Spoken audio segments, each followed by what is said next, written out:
Fala galera, aqui é o Garone, jornalista do Lance, e eu tô mais uma vez aqui, é claro, para falar de Vasco.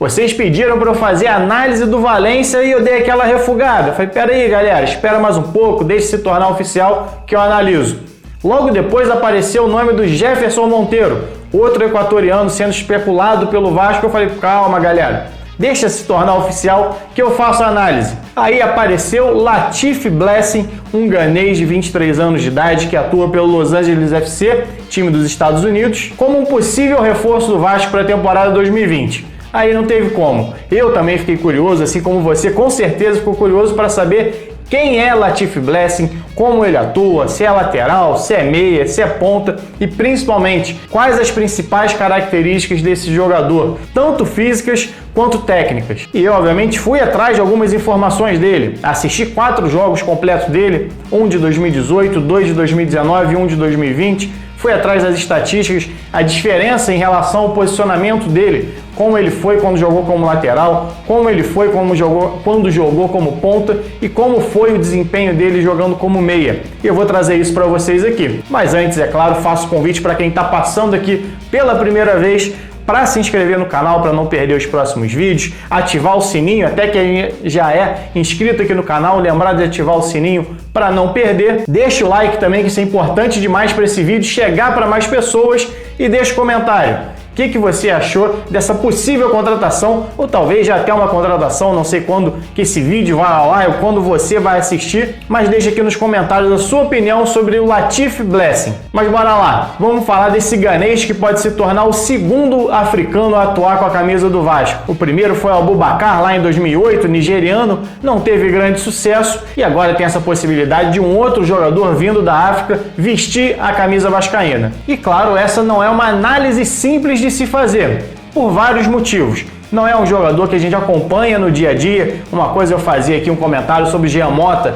como eu já fiz quando ele foi especulado no Vasco. Alguns jogadores que atuam no Brasil, que a gente acompanha há anos, há meses, que a gente acompanha as partidas e vê o desempenho desses jogadores o tempo todo e já tem uma opinião muito formada sobre esses atletas. Caso de jogadores que vêm de fora, até o próprio Carlinhos e o Neto Borges, que o Vasco contratou recentemente, que eram desconhecidos e que vêm de ligas de um outro contexto, de um outro nível, é sempre mais complicado de fazer análise. Por isso que a minha análise aqui se baseia, na maioria das vezes, em características dos jogadores. Como esse jogador se comporta dentro de campo sem a bola. Quando ele tem a bola, quais ações ele costuma fazer. Quais as principais virtudes dele. É um finalizador? É um driblador? É um passador? É forte fisicamente? É fraco? É lento? É rápido? Enfim, é isso que eu vou trazer um pouco aqui nesse vídeo. E por isso também que eu assisti os jogos completos dele e não apenas melhores momentos ou fui atrás só dos números. Porque os números, assim como os melhores momentos, dão uma enganada.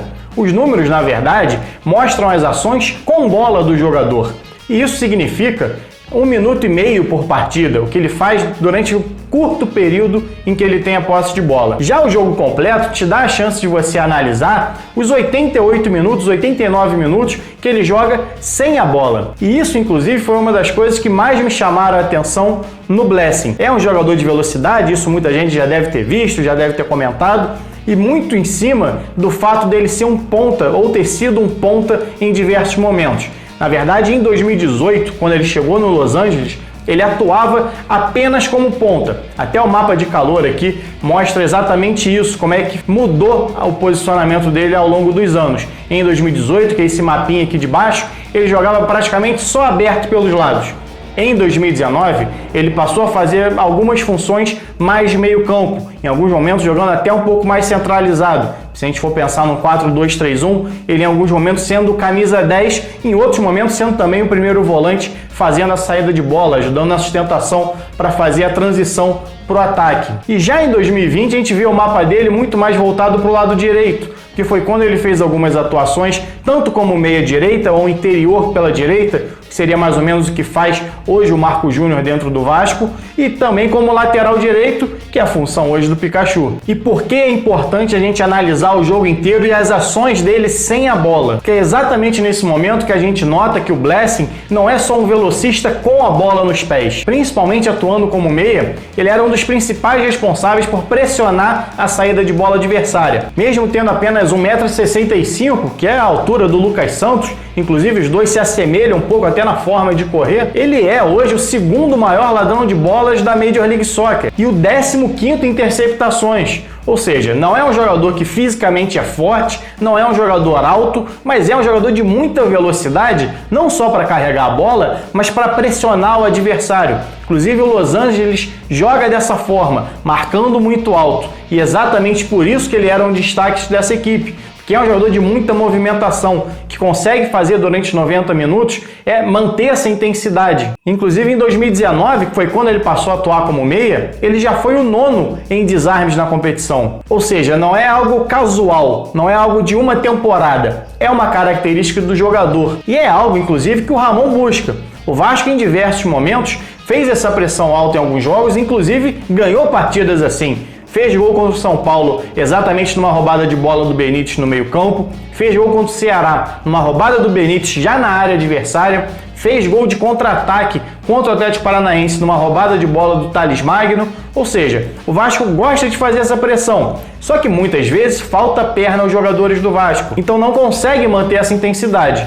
Então o Blessing acertando com o Vasco, acredito eu, é claro, aí são suposições, como o Ramon vai botar ele para jogar nesse time do Vasco e como vai ser aproveitado, só ele pode responder, mas eu acredito que ele se torne uma peça desse meio-campo, talvez jogando junto do Benítez, exatamente para ajudar nessa marcação um pouco mais alta e na dinâmica também do meio-campo. Ele é um jogador pequeno, talvez frágil fisicamente. Falei aqui, me lembra um pouco do Lucas Santos, me lembra um pouco do Moraes também, mas é um jogador com bom controle de bola, com uma boa dinâmica, inclusive várias vezes ele recebendo a bola e dominando, já virando para o campo adversário. Isso é algo que eu cobro muitas vezes aqui no vídeo, já fiz vídeos falando sobre isso, sobre como o Vasco recebe a maioria dos jogadores de costas para o gol adversário e não consegue se posicionar atacando realmente, e isso é algo que ele faz, e faz isso não só correndo com a bola, ele consegue dar dinâmica também com passe, sabe tocar curto, sabe tocar rápido, tem um pouco de jogador de futebol de salão, assim como citei aqui o Lucas Santos e o Moraes como referências, até pela estatura e pela posição que atua. É um jogador que tem esse drible curto, essa mudança de direção muito rápida. O que pesa negativamente para ele, como já falei aqui, além do físico, é que ele não é um grande finalizador e também não é um grande passador no sentido de dar muitas assistências. Ou pelo menos não foi assim no Los Angeles até agora. Com o do Vinícius contra o Bragantino no fim de semana, com a jogada sendo construída por um lado e ele como ponta entrando dentro da área, vindo por trás da defesa e só completando para o gol, muitas vezes já sem goleiro. Então não seria um meia que daria ao time do Vasco a finalização de fora da área, que é o que o Ramon busca também muitas vezes. Benítez é finalizador de fora da área, o André é finalizador de fora da área, o Felipe Bastos e até o Marco Júnior. Chegou a botar aquela bola na trave contra o Botafogo, por exemplo. São jogadores que arriscam bastante e têm essa qualidade. O Blessing já não tem tanto. É um jogador mais de controle, mais de dinâmica de meio campo e principalmente de muita pressão na marcação, mesmo jogando mais avançado. Não precisa ser um lateral para ser um bom marcador. Inclusive muita gente que acompanha ele falando que ele não é um bom marcador, acredito que seja muito mais pela questão física, por ser um jogador baixo, por ser um jogador forte. Quando perde a bola parece que ele faz um pouco de teatro ali para tentar convencer a arbitragem, mas não funciona muito bem não, e não sei como isso no Brasil vai funcionar. Então, como qualquer outro jogador, não existe jogador perfeito, não existe jogador que não tenha deficiências, existem seus prós e contras. É um jogador que pode aumentar a dinâmica do Vasco, principalmente no meio campo, pode até ser uma opção pela ponta também, foi onde ele acaba aparecendo mais nos melhores momentos, exatamente porque é quando ele faz mais gols, é quando ele dá mais assistências, mas não sei se necessariamente é quando ele participa mais do jogo e quando ele consegue ser mais efetivo. Tanto que na temporada passada, quando ele atuou como meia, mas com essa liberdade de pisar na área, ele marcou 6 gols. Como eu disse, todos praticamente dentro da pequena área, não necessariamente saindo da ponta, muitas vezes jogando centralizado. Mas talvez o principal destaque dele seja essa marcação alta que ele consegue fazer, seja esse box to box, ou seja, faz a marcação alta, mas também marca mais baixo, consegue dar dinâmica na saída de bola, tem o passe curto, tem o passe longo, é veloz e tem um contra um. E negativamente, isso que eu já citei, não é um grande finalizador e fisicamente não é um jogador forte. Pode ser que se adapte a esse esquema do Ramon, mas aí a gente só vai saber quando ele realmente vestir a camisa e entrar em campo. Bom, galera, minha análise sobre ele é essa. Espero que vocês tenham gostado. Deixa o like de vocês aqui, deixa o comentário também e não deixe de se inscrever no canal. Saudações e até a próxima.